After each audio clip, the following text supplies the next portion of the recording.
All right, Thursday is here. Time for us to talk a little Broken Arrow High School football. And I got to tell you, I've got a game to do tomorrow night, but I would go back and forth between Jinx and Broken Arrow if I could tomorrow night to see these other games opening district play as Yep. Broken Arrow hosts Owasso. Coach Travis Hill is with us. This is sponsored by Tulsa Accident Care Center. Well, you had the nice win over Mustang. You had the bye week. Tell me how the bye week went and what you accomplished during that time. It went well, and obviously trying to roll back and say, hey, where's your strengths? Where's your weaknesses? Find the weaknesses, identify them, and work on those extensively.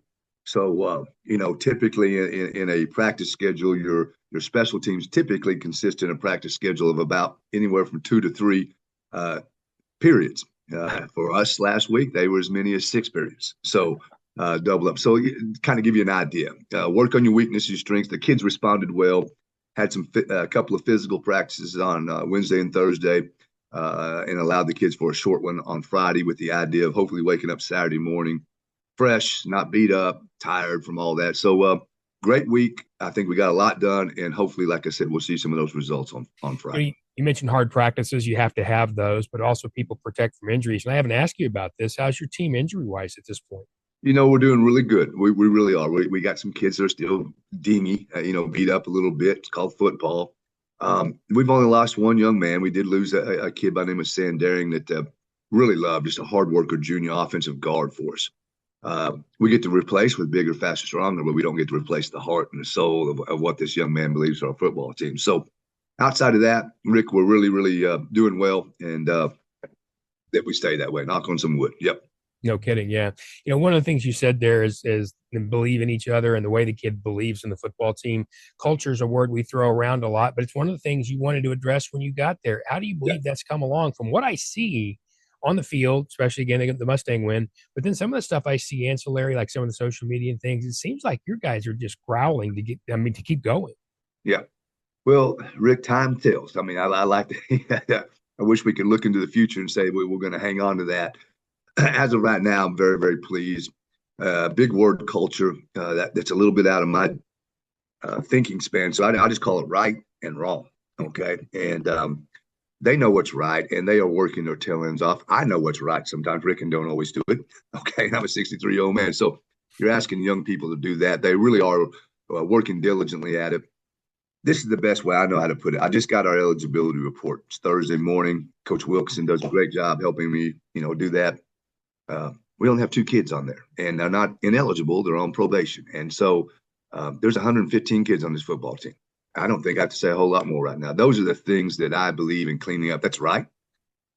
And wrong is not taking care of your business. You're accountable for who you are every day and every step you take, not just when you're on the football field. So we're trying to build some good habits, some great culture. And like I said, those kids are really trying to respond. So it's nothing but a smile. That's what we really do it for. I mean, as we get older as a coach, it's our tool to make them good. And yeah, we're selfish about it. I'm not so a great guy, and that's all I'm trying to do. The better they are off the field, and the better we have culture, the better football team we are too. By the way. And and you've done this long enough. When you have those kids who come up to you 10 years, 15 years later, 20 years later, and they may have been program guys, but then they went on to great careers afterwards and to have families, you realize the difference you've made. I think people sometimes roll their eyes when we say that you're there to develop young men, but it's true. It's so true, and some people don't want to be developed this way. I believe in it. It's hardcore. It's what's right. And the last time I checked, life can be tough. You got to be able to get up. You got to be able to listen to people. You got to find out who to listen to. That's what we're teaching, man. And like I said, I want to make sure that people understand, yeah, I'm doing it and filtered the right way. And so are 90% of the coaches. But the whole bottom line is it helps you win football games too. So it's a 2-for-1. Love it and wouldn't want it any other way. And you're exactly right. There's no bigger smile than I put on my face and no bigger high than whenever a young man, a young lady, whoever it may be that we've tutored, we've coached, we've mentored as a coach, calls you up or you see them in person and they throw back the good old days and now how they respond to it. It ain't no different, Rick, than how we responded whenever our parents got onto us. And then we finally turned 25 and said, thank you, Dad. Thank you, Mom. Go Yeah. right ahead. Or our head coaches. Yeah, absolutely. And I Absolutely. played I I played for remember, Jim Smith. He did get yeah, on us. yeah, I remember them all. I can tell you every head coach I've had and 90% of the assistants because they or my other village that supported what my parents were doing and made me do it. And you're exactly right. However, whatever it took. Yep. Yep. Before we move on to Owasso, I just noticed something that I know it's not a huge thing for you, but it is for the kids. The Mahomes Gladiator label that are on your kids' jerseys now. People think that it's funny. Kids honestly sometimes play better when they think they look better. And that Mahomes Gladiator thing, it's a thing. Your Yeah. guys look really excited about it. How's that going? It's good. I'll make the same comment. I always wanted to look good. Thought I played better when I looked good when I was young. So no, the kids do. They love it, and it's like I said from our standpoint, it was something we're very very very fortunate that Broken Arrow was selected out of 15 high schools across the United States, the only one here in Oklahoma, to represent the Gladiator program by Pat Mahomes and Adidas. Our kids are excited about it. They're really not, all of them aren't privy of everything. They'll be privy this afternoon as they come into the locker room and stuff is out in their lockers and everything. But the only ones that were really privy of it were the ones that helped introduce it as we went through the media process of opening that up. Pat Mahomes, Adidas, Gladiator, they're really excited and they are good looking uniforms and we'll have a lot of fun in them. I guarantee this thing. When those guys walk in the locker room this afternoon, you'll have a spirited start to your practice. There's no doubt about that. Yep. All right. I hope we're talking more about Owasso instead of the uniforms, but you're right. Yeah, they will be excited. Good stuff, Rick. Good stuff. Good excitement is good. All right. So before we move to Owasso, I want to remind you we're sponsored by Tulsa Accident Care Center. It'll be a zoo around Broken Arrow High School, and I don't want you to have a car wreck, but if you do, don't run all over town. Go to one place. Go to Tulsa Accident Care Center to our friend Jared Gallagher, where you can get doctors, prescriptions, physical therapy, imaging, all in one place, and zero out of pocket, and you can just walk in. You don't even have to have an appointment. That's a really good deal. There is no chance or no reason for you to go all over town to do one thing that you need to do. You have enough to do after a car accident anyway. So if it's unfortunate enough, and if you have one, go to one place to take care of all of it, and it's Tulsa Accident Care Center. They're in Owasso, Broken Arrow, and Tulsa. You can find them at 888-8080. It's 918-888-8080. Very easy for you to do. I mean, we're all busy enough. Let's simplify, right?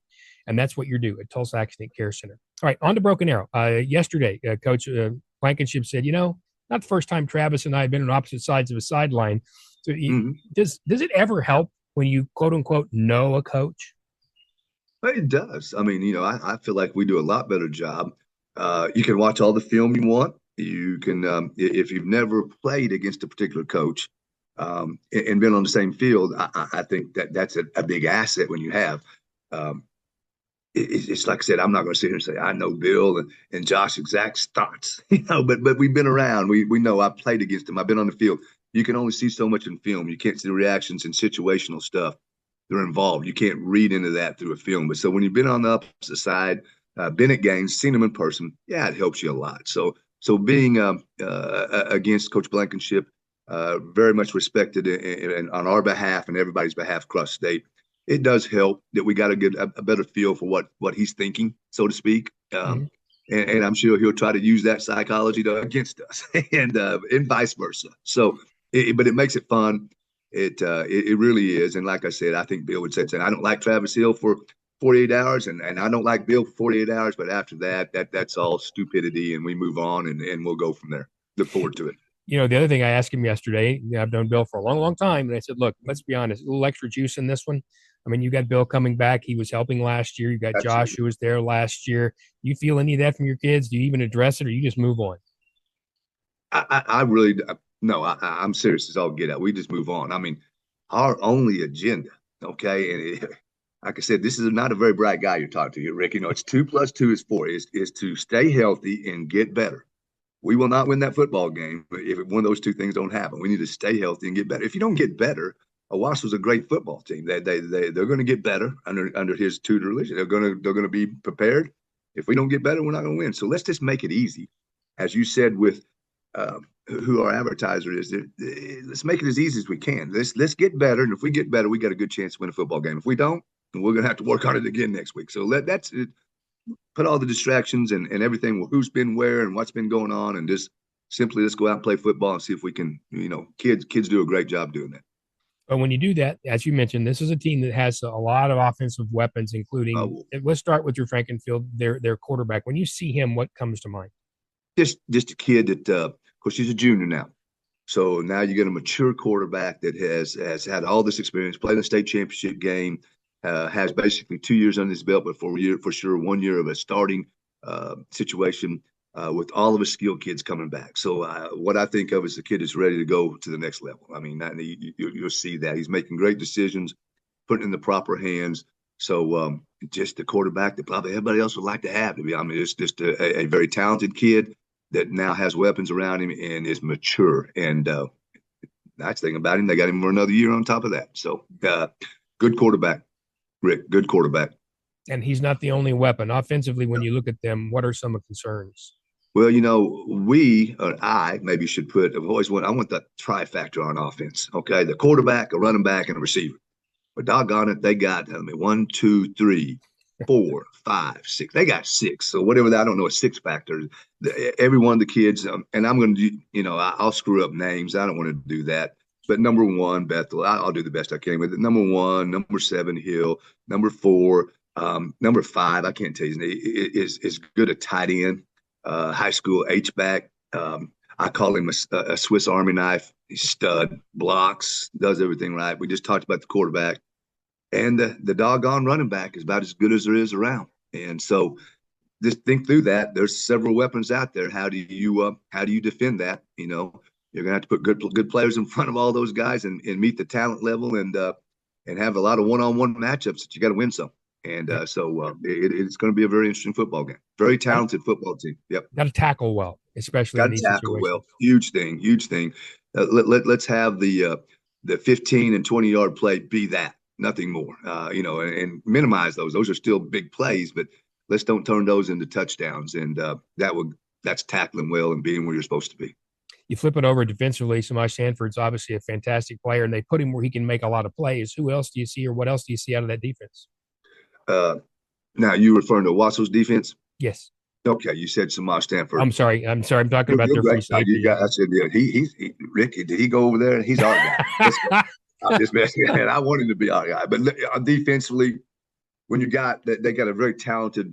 They've gone to primarily a 3 front. They'll show some other stuff. Very multiple there with Steve Neal, but those 3 guys up front, start the problem.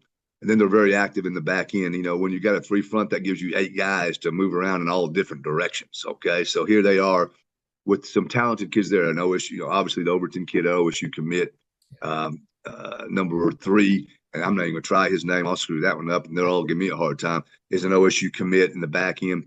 Very talented defensive football team that gives you a variety of looks at them. Kind of a very similar thing that we do quite often out of their 3 stack with Steve Neal moving over from Edmond Deer Creek. Was fortunate enough to play him 2 years ago in the semifinals and come out with a win. And so his defense is dynamic in what they're trying to do, and he's got the pieces, the talent level to fit it and make you have to earn your keep over there. Yeah, sorry about the Samaj thing. I was thinking, you're great. I was thinking of their guy, but he comes to mind because when I've watched defensive players on film this year, he's been the guy that I think has impressed me the most, just with the way that kid moves, and his intuitiveness on the field is so off the charts. No, it is unique. I'll say it again. I don't want to ever demise his talent, his physical talents. They're special. They really are. But I'm going to tell you what puts him over the top and makes him, to me, he's a 5-star, but, 4-star, whatever those things mean these days, is his understanding of the game and the way he approaches it. He knows everything. You can put him anywhere on the field, in the box, out of the box. He knows what he's trying to do. He knows what we're trying to do with the schematic side of it. Very talented young man, very, very, very good football player. If I ask you to break it down into a few things your team really needs to do well to win, what would you say? Like I said, I will put both sides of the football over there. Defensively, I think you said it. I mean, I'll add on, be in the right place. You got to do that before you tackle, and tackle well. We can't miss tackles tonight. We can't, or should I say tonight, tomorrow night. We can't blow that. On the offense side of the ball, we got to be consistent. We've just been inconsistent. A great offensive football team. I believe in ourselves with several talented kids too to put out on the field. But we have been a little inconsistent at times, and we shoot ourselves in the foot. So I think that will be huge tomorrow night of basically these basic things of football. Tackle well defensively, block, and be consistent offensively. And the turnover game will be huge, And you've already heard me throw in special teams early in the deal. The amount of time and effort we put on that, making sure we have an even game there, don't lose in the special teams game. It's amazing. It does come down to the same things every week: that block, tackle, be consistent, don't turn the ball over. And that's no matter what level you're at, you're going to win football games. And I tell you, like I said, man, you talk about some barn burners. What a Friday night this is going to be. Best of luck out there. Yeah, guys, Rick, appreciate it. Appreciate what you do. Go have a blessed day, my man.